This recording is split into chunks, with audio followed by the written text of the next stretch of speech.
Bonjour et bienvenue sur la chaîne de Nanto le Gobelin Noob. Aujourd'hui, c'est le moment des règles et de la bataille de notre fascicule numéro 37.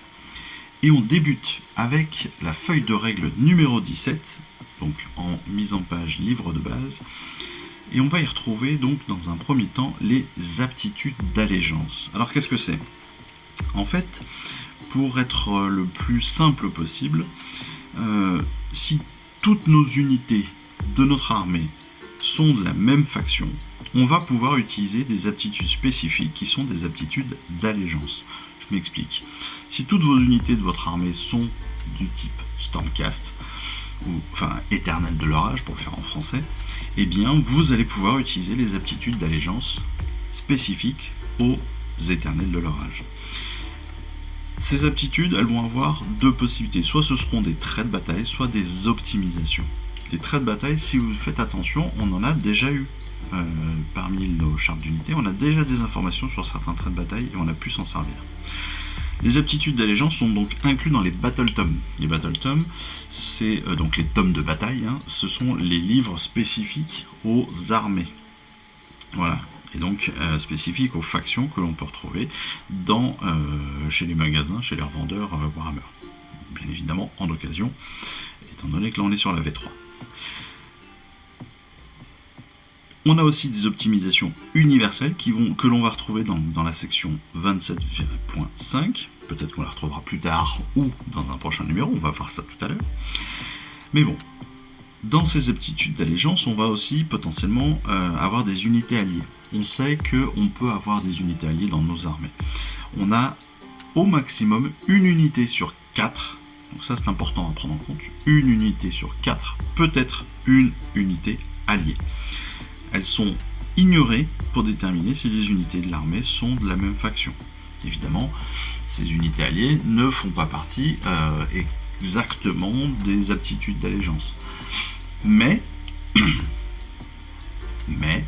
en fait, on sait qu'elles ne seront pas de la même faction que les autres unités, mais elles sont quand même entre guillemets comptabilisées, mais c'est pas avec elles que vous pourrez utiliser vos aptitudes spécifiques. La plupart donc des traits de bataille sont des aptitudes pouvant être utilisées par toutes ou que certaines unités de votre armée. Toutefois, donc, on a beaucoup de traits de bataille qui ont d'autres effets, comme changer la façon dont le joueur va pouvoir sélectionner une armée ou convoquer de nouvelles unités sur un champ de bataille, etc. On a aussi des sous-factions. Certaines factions donc peuvent inclure des sous-factions. Alors dans ce cas-là, les traits de bataille de la faction précisent si et comment vous pouvez choisir alors une sous-faction pour votre armée. J'ai pas d'exemple là pur et dur, mais on va pouvoir...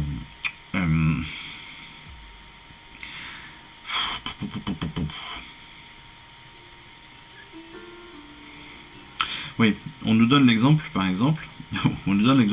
Très français comme phrase, ça, bravo monsieur. Techniquement, si on choisit une sous-faction des marteaux de Sigmar, donc c'est une host des Éternels de l'orage, malgré tout, votre armée restera une armée des Éternels de l'orage, mais aussi une armée des marteaux de Sigmar. Voilà, c'est quand si on ramène ça sur du 40K pour ceux qui connaissent, c'est comme si vous disiez j'ai des Space Marines, sauf que ces Space Marines ce sont des Blood Angels, ou alors ces Space Marines ce sont des Dark Angels ou des Space Wolves, etc. etc. Les différentes optimisations donc qu'on va pouvoir amener avec ces aptitudes d'allégeance sont données à des unités spécifiques. Les traits de bataille c'est vraiment plus générique on va dire, tandis que les optimisations sont un peu plus spécifiques à certaines unités. Elles se divisent en plusieurs typologies, on va dire, les traits de commandement, les artefacts de pouvoir, les domaines de sort, les bréviaires de prière, les traits de monture ou les triomphes, et puis d'autres ensembles d'optimisations qui sont uniques. Donc, encore une fois, traits de bataille c'est un peu plus générique, les optimisations on est vraiment sur plutôt une typologie d'unités dans notre armée.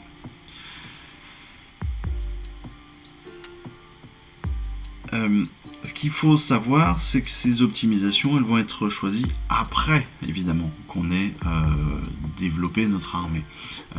C'est-à-dire qu'en fonction de notre armée, on va avoir des optimisations. On ne va pas avoir des optimisations, puis derrière, choisir les unités. C'est vraiment plutôt l'inverse. On peut, de par notre connaissance des optimisations, choisir nos unités. Mais voilà, l'idée c'est ça. C'est d'abord on va choisir nos unités et après on va évidemment prendre les optimisations, ce qui va se faire aussi en fonction de notre adversaire, bien évidemment. On peut avoir aussi certaines restrictions. Par exemple, on ne peut pas donner d'optimisation aux unités qui sont uniques ni aux unités alliées, sauf si c'est spécifié. Les artefacts de pouvoir, les traits de commandement, qui affectent donc les attaques des figurines amies, n'affectent pas les attaques de leur monture. Donc, je prends un exemple. On a un seigneur de guerre sur un destrier. L'optimisation, elle va aller au seigneur de guerre, donc aux armes du seigneur de guerre, mais pas au destrier, même si le destrier a des attaques. Les traits de commandement, chaque fois qu'on va sélectionner une optimisation de trait de commandement, eh bien, on va pouvoir choisir un trait de commandement et le donner à notre général. Très important, on ne le donne pas à n'importe qui, on va le donner à notre général. Et on ne pourra jamais choisir plusieurs traits de commandement. Il n'en aura qu'un seul, et on peut le donner qu'à un seul général, qui sera évidemment un héros.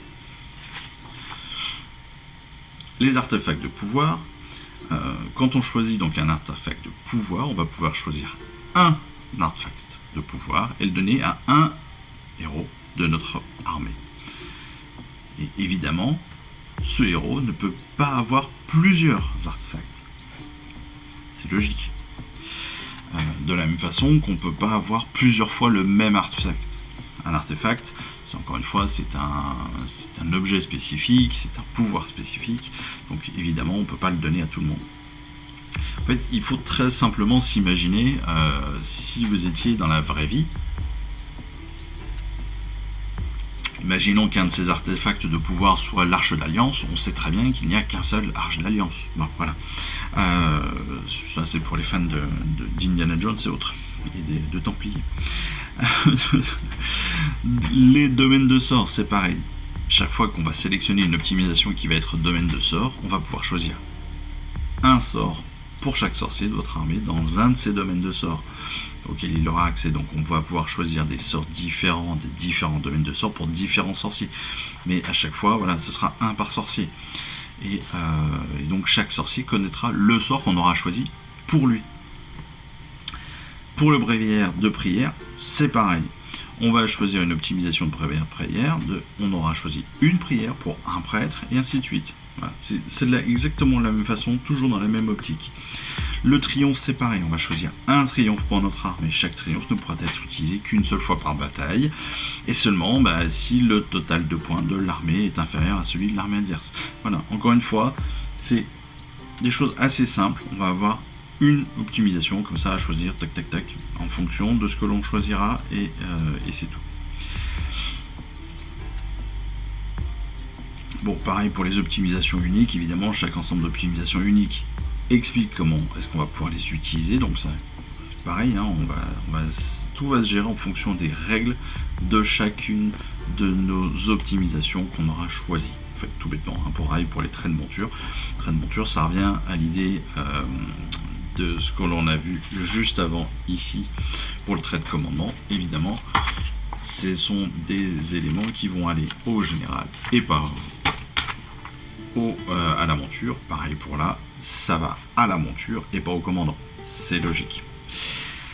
On peut avoir aussi des aptitudes d'allégeance de sous-faction. En effet, comme je le disais, on peut avoir des spécificités. Comme je donnais l'exemple tout à l'heure, les marteaux de Sigmar font partie des Stormcast. Mais les marteaux de Sigmar, par exemple, vont avoir des aptitudes spécifiques du fait qu'ils soient de l'allégeance, de la sous-faction marteau de Sigmar.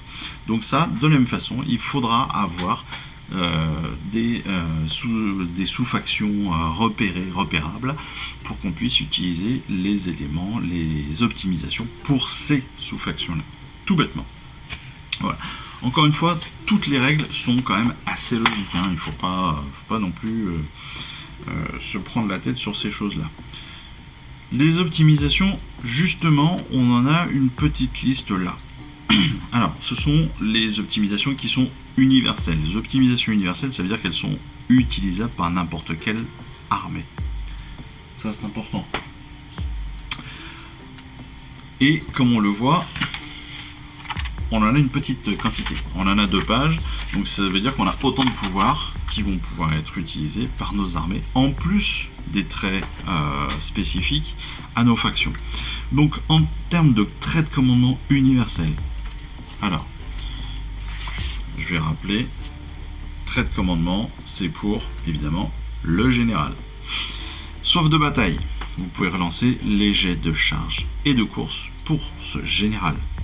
Leader compétent, si ce général est sur le champ de bataille au début de votre phase de héros, jetez un dé sur 5+, et reçoit un point de commandement supplémentaire. Grand prêtre, vous pouvez relancer les jets de récitation pour ce général. Stature héroïque, ajoutez 1 à la caractéristique de blessure du général.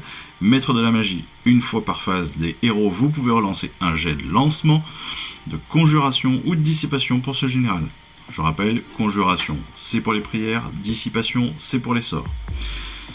Artefacts de pouvoir universel. Les artefacts de pouvoir, on l'a vu ici, je rappelle, artefacts de pouvoir, ce sont pour les héros. Amulette de la destinée, le porteur a une protection de 6+. Je rappelle que la protection, c'est si vous ratez un jet de sauvegarde, vous avez une deuxième tentative avec les jets de protection. Autrement dit, sur un 6, il annule les blessures.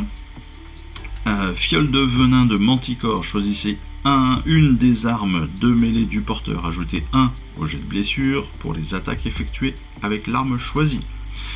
Volume obscur, le porteur devient un sorcier, donc notre héros devient un sorcier qui connaît des sorts très magiques ou boucliers mystiques. Il peut tenter de lancer un sort à votre phase de héros et de dissiper un sort à la phase de héros adverse. Si le porteur est déjà un sorcier, il peut alors tenter de lancer un sort supplémentaire. Ça peut être intéressant aussi.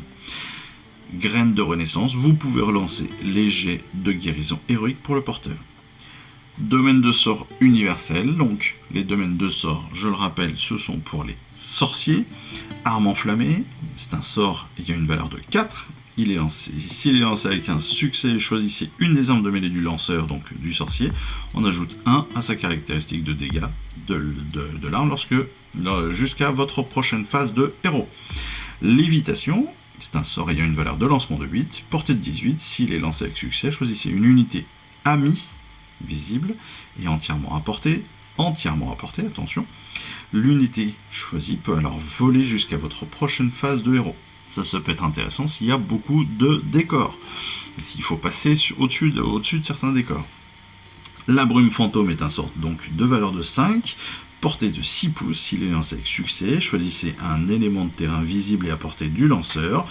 Jusqu'à votre prochaine phase de héros, la visibilité entre 2 figurines est bloquée si une ligne droite de 1 mm de large, tracée entre les points les plus proches des 2 figurines, traverse plus de 3 pouces du terrain choisi. Cet effet ne bloque pas la visibilité pour les figurines ayant une caractéristique de blessure de 10 ou plus, évidemment, c'est parce qu'ils sont trop gros. Pour les bréviaires de prière, je rappelle ça, c'est pour les prêtres. Supervision, donc c'est une prière avec valeur de lancement, valeur d'exaucement de 5. Alors techniquement, prière, sort, pareil, même combat. Je le rappelle. Si elle est exaucée, cette prière, on reçoit un point de commandement. Guérison, donc c'est une prière ayant une valeur d'exaucement de 3. Une portée de 12 pouces, si elle est exaucée. Choisissez une figurine amie visible à portée du prêtre. Et vous pouvez guérir jusqu'à D3 blessures allouées à la figurine choisie. Ça peut être intéressant. Malédiction, c'est une prière de valeur de 4, portée de 9 pouces. Et on choisit alors une unité ennemie visible et à portée évidemment, jusqu'à votre prochaine phase de héros. Si le jet de touche non modifié pour une attaque qui cible l'unité choisie est de 6, elle subit une blessure mortelle en plus des dégâts normaux. Ça c'est plutôt pas mal aussi. Triomphe universel. Les triomphes universels, je rappelle qu'ils sont pour l'armée en totalité. Sanguinaire, donc une fois par bataille, après avoir fait un jet de charge pour une unité amie, vous pouvez dire qu'elle est sanguinaire. Si vous le faites, vous pouvez relancer les jets de charge. Inspirée une fois par bataille et après avoir choisi une unité amie pour tirer ou combattre, on peut dire qu'elle est inspirée, et si on le fait, on va ajouter 1 au jet de blessure pour ses attaques jusqu'à la fin de la phase. Et indomptable, eh bien c'est là aussi une fois par bataille, après avoir fait un test de déroute pour une unité amie, vous pouvez dire qu'elle est indomptable. Si vous le faites, aucune figurine de l'unité ne fuit à cette phase de déroute. Ça aussi, ça peut être très intéressant. Je pense en particulier pour les petites unités comme les Gloomspites qui prennent des grands coups à travers la tronche et qui perdent très facilement des éléments sur les jets de déroute. Pour en revenir, on va avoir un petit peu les tutoriels de ces aptitudes d'allégeance. Alors, on l'a vu très rapidement, mais les aptitudes d'allégeance donc donnent des avantages à notre armée. Ça, on l'a vu, on l'a bien compris. Toutes les figurines font partie de la même faction, bien sûr. Il existe donc deux types principaux d'aptitudes d'allégeance. Les traits de bataille, qui sont des aptitudes qui sont utilisables par les unités de votre armée, les optimisations qui regroupent des aptitudes, des armes spéciales ou des équipements portés par les héros et certaines unités. On l'a compris aussi. Les unités alliées. Attention, donc pour utiliser les aptitudes d'allégeance, les figurines de votre armée doivent appartenir à la même faction, comme les Stormcast ou les villes du Fiel Obscur par exemple. Vous pouvez inclure des unités alliées et quand même utiliser des aptitudes d'allégeance. Dans Stormbringer, clairement, on utilise totalement cette capacité d'unité alliée, c'est-à-dire que dans une même armée, on va avoir des Oryx et des villes du Fiel Obscur, des Stormcast et des Sylvanettes. Voilà. Donc ça, pas de souci, ça ne gêne pas si ce sont bien des unités alliées. Les traits de bataille, donc, ça, on l'a vu, on a déjà vu dans les règles de base numéro 15, donc, qui contient donc des versions de base des traits de bataille pour les Éternels de l'Orage et les Cruel Boys. Donc ce sont évidemment des puissantes aptitudes pour les unités qui peuvent avoir d'autres effets comme changer la façon dont on va jouer notre armée.